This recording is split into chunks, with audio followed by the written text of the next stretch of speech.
Hello there everybody, this is Rob of Rule of Two Review. Welcome back to the channel. I hope you are having a fantastic day. And today I want to talk about the first launch year of the Nintendo Switch 2 as we know it now.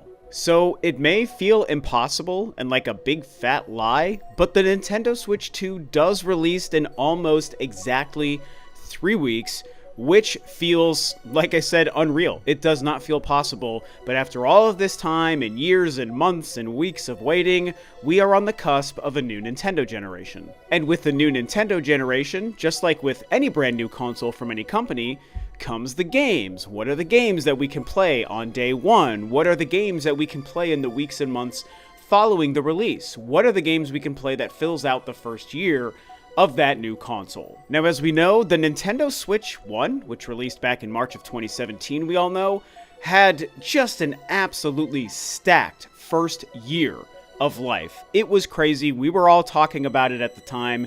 We've actually all continued to talk about it in years since, because when we look back on it, most of us say that it's the best first year of a video game console ever, and I think that there's a strong case for that to be true, especially when you look at launching with Breath of the Wild, which, as we know, also released on the same day on the Nintendo Wii U, which is a console I love and defend and always will, but it really felt more like a next-generation launch title than it did a last-generation swan song. So I think the main topic and question I really want to discuss in this video is if we can start to view the Nintendo Switch 2's launch year as either the best launch year ever or one of the best launch years ever, maybe something kind of on par with the original Switch. And the only reason I feel comfortable talking about that is because right now we only know about the first, I don't know, handful of months, maybe the first 6 months of the Switch 2's life. There's a lot of time to go. If we look at calendar year June to June, June 2025 to June 2026, there is more we don't know than we do know. But the little we do know is crazy exciting and stacked with a couple of massive games. The main thing to talk about, I think we all know, is Mario Kart World, because it's the launch day game. It is the killer app premier title. It is the first party Nintendo game that is launching their new generation console, the Switch 2. And Nintendo historically has been pretty damn great when it comes to launch titles.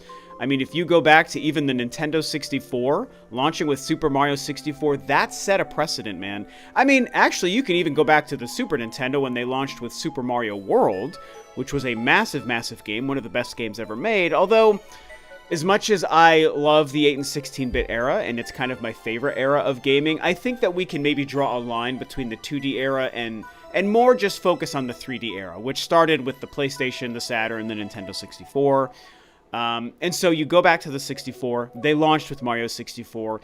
That was so revolutionary, I can't describe it with my words. For anyone who either wasn't alive at the time, or maybe you just weren't gaming at that time, I cannot express to you how much the entire just industry, everything about gaming in the whole world changed with the release of Mario 64 the same day as Nintendo's brand new console.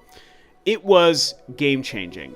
And since then, Nintendo's been pretty good about launch titles. And so Mario Kart World is really exciting, not to mention the fact that it's following up their most successful single title ever. And I'm not counting Wii Sports, and I know why, because Wii Sports was like a pack-in game, so yes, it sold like 100 million copies or whatever. It's like 70 or 80 million units, I think, for Wii Sports, simply because it was packed in with a hugely successful console. So Mario Kart 8 is their most successful game between the Wii U and the Switch version that wasn't also a pack-in game. So following it up with a game as incredible looking as Mario Kart World, even though the sole copy that's not in the bundle is definitely overpriced at $80, it's a huge deal. The game looks fantastic. I cannot wait to play it on day one. And so they're already jumping out of the gate incredibly strong with Mario Kart World. Now, will Mario Kart World reach the same heights as previous huge launch titles like Mario 64, Twilight Princess launching the Nintendo Wii, Breath of the Wild, of course, launching the Nintendo Switch?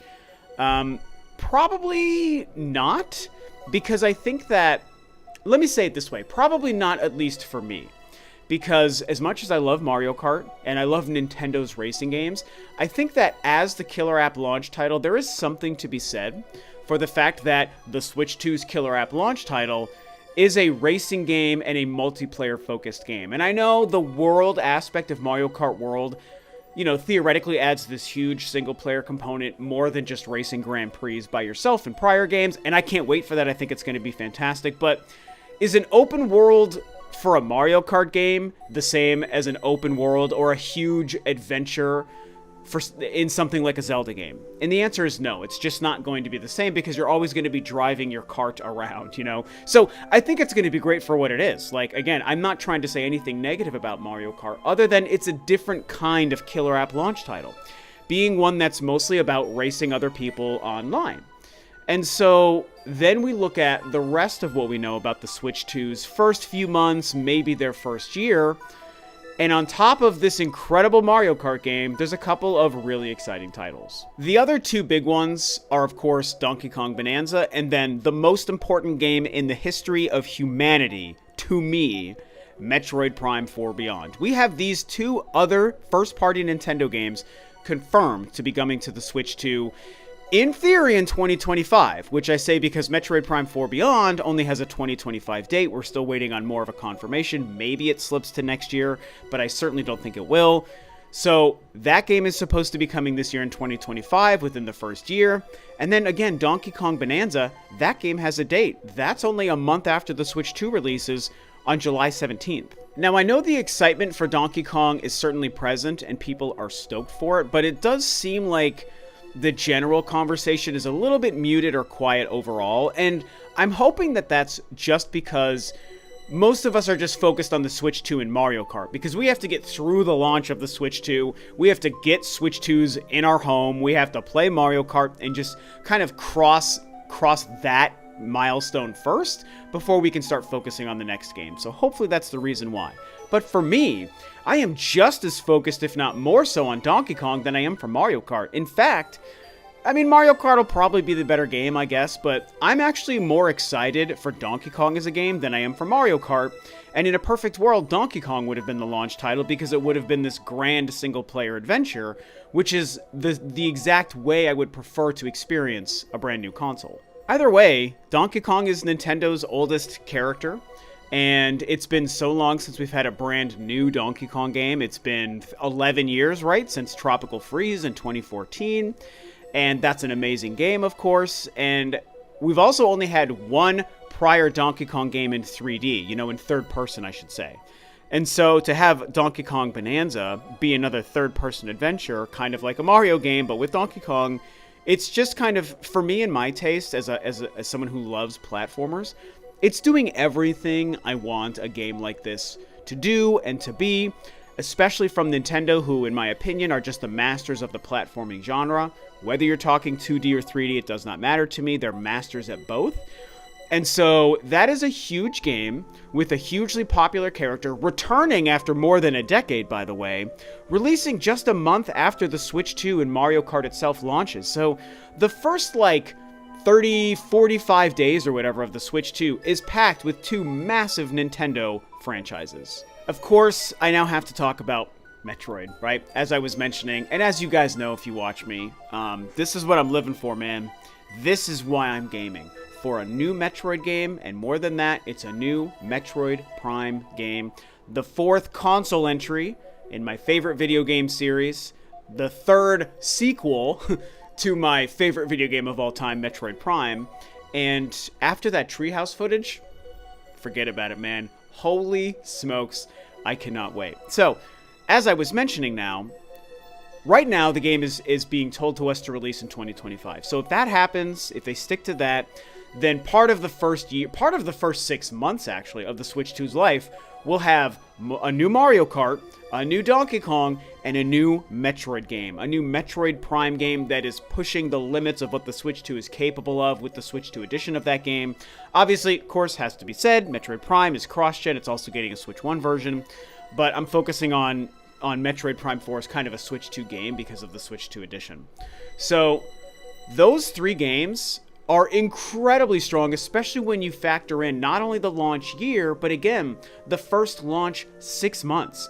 Because if they all hit 2025, with Metroid included, then between June and December 31st of 2025, those 3 massive first-party Nintendo franchises will be releasing, hitting several quadrants of gamers. You've got the racing and the multiplayer fans, you've got the adventure and the action platforming fans, and then you've got the first-person shooter, the sci-fi, and the Metroid fans, all taken care of in 3 games.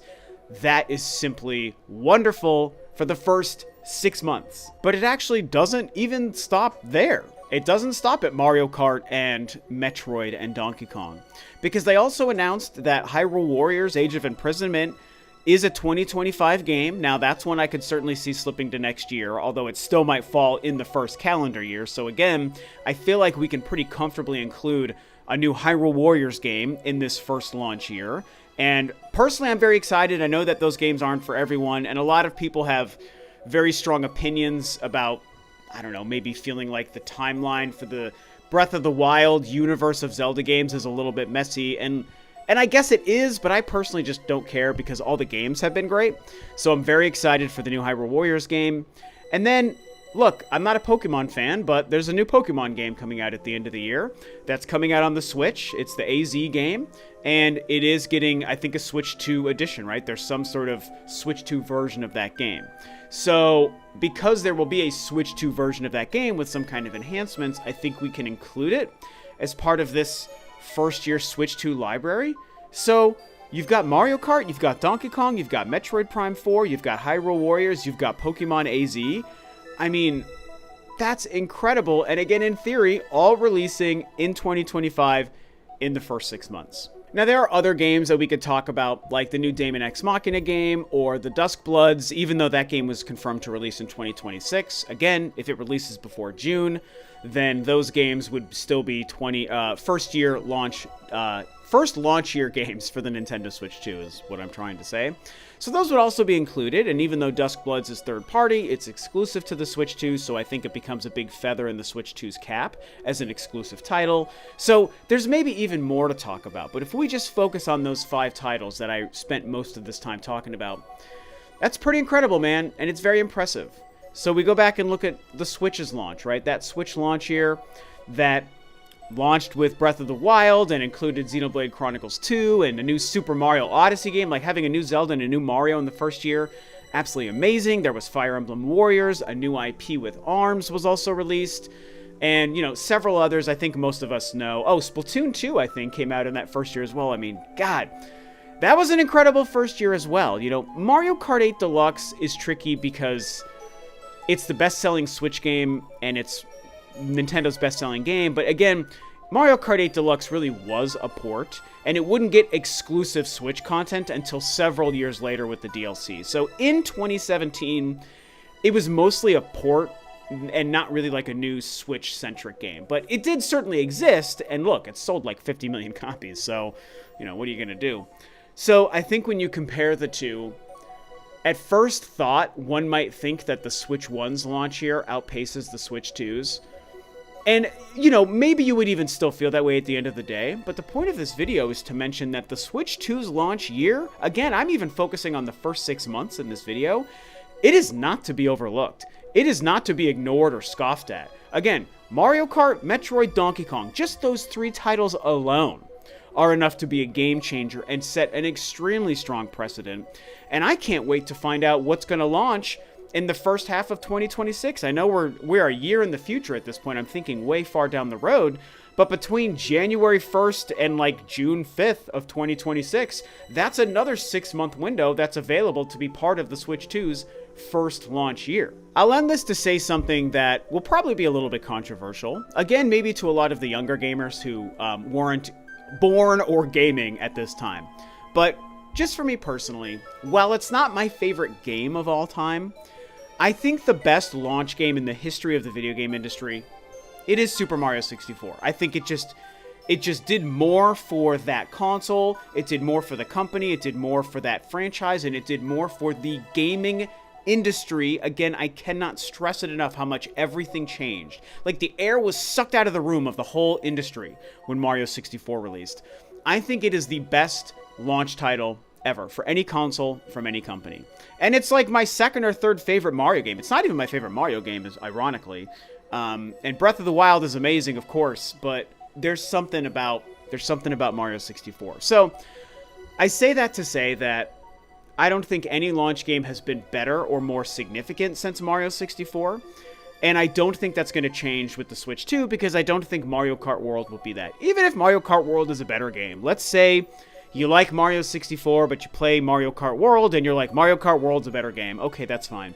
The thing is, we're beyond the point where a game can have the kind of earth-shattering impact that Mario 64 did. So, no matter how phenomenal Mario Kart World is, I think it could be a 10 out of 10 Mario Kart game, it's not going to ever do what Mario 64 did before it. But it is going to be a great way to launch a title, or a console, sorry. It is going to be driving online subscription sales for people because they're going to want to play it online. It is introducing this open world thing. It's going to be a big deal. And then they're following it up so quickly with a couple of other huge titles, like I talked about, Donkey Kong and Metroid. I think that Nintendo understood the assignment here. And I don't think people are thinking enough about this launch window right now for the Switch 2, as much as they are just the Switch 2 itself and Mario Kart World. And again, I understand why. I said it earlier, because we gotta get over this milestone. We have to actually get through the launch. Right now, that's what everyone is paying attention to. But I think that there's a case to be made for how strong their first year will end up being. You know, and I'll say it for the umpteenth time in this video, just the 6 months alone are blowing me away and have me very excited for a new Nintendo generation. You know, especially because I've got Metroid Prime 4 to play. And once that happens, I'm disappearing from the earth for like 2 weeks, man, to just immerse myself in that game. I can't freaking wait. So at the end of the day, these are my thoughts. This is my assessment of the Switch 2's launch year. Think it looks very exciting. Can't wait. It's 3 weeks away. Share your own thoughts below. Thanks for tuning in, guys, and I will see you next time.